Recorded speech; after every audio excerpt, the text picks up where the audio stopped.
Sarah is a talented children's book illustrator. Her work is whimsical and full of warmth, a stark contrast to the reality of her personal life. She lives in a beautiful suburban house, neatly decorated with cozy pastel tones, an external illusion of a perfect life. Every morning, she prepares breakfast meticulously, ensuring everything is in order. The kitchen is spotless, just how Lucas likes it. As she eats alone, her eyes linger on the framed wedding photo on the wall, a younger, happier version of herself, smiling beside Lucas. The contrast is haunting.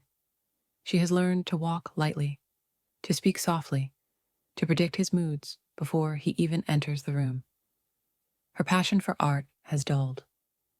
Once, she used to sketch every day, but now her sketchbooks remain untouched in the corner of her studio, gathering dust. Even her appearance is carefully maintained. Long sleeves, even on warm days, to cover faint bruises. Subtle but purposeful makeup, concealing the slight puffiness beneath her eye from last night's argument. Lucas, her husband, is the embodiment of charisma in public. A successful entrepreneur, always well-dressed, always polite. In social gatherings, he's charming and admired, the perfect husband in the eyes of Sarah's family and their friends. But behind closed doors, he is possessive, controlling, volatile. His love is suffocating, his affection conditional. His moods shift unpredictably. One moment, he's affectionate, calling Sarah his queen, and the next, he's cold and resentful, reminding her that she would be nothing without him. He thrives on control, dictating what Sarah wears, who she talks to, even what she posts on social media. Every aspect of their home is under his rule. Sarah has learned that deviating from his expectations, something as minor as leaving a glass on the wrong counter, can trigger his anger. Her best friend, Jessica, has known her since college. Their bond used to be unbreakable, but now Sarah is distant. Jessica notices. She notices the way Sarah cancels plans at the last minute, the way she always seems exhausted, the way she flinches at sudden sounds. She suspects something is wrong, but every time she asks, Sarah smiles and says, "I'm just tired." Jessica doesn't believe her, but she doesn't want to push too hard, afraid that Sarah will pull away completely.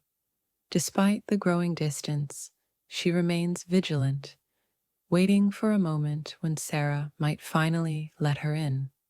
Her mother, Helen, is traditional and deeply believes in the idea of a perfect marriage. She is proud of Sarah for finding a strong husband and dismisses any concerns as normal marital struggles. Marriage takes work, she often tells her daughter. You have to be patient. Men can be difficult, but a good wife knows how to calm the storm. She unknowingly reinforces Sarah's sense of entrapment, making her believe that what she's enduring is just a part of being a wife. Whenever Sarah hints at her unhappiness, Helen responds with stories of her own struggles in her marriage, as if endurance is the mark of a successful woman. Her younger brother, Michael, lives in another city and doesn't visit often, but he adores Sarah.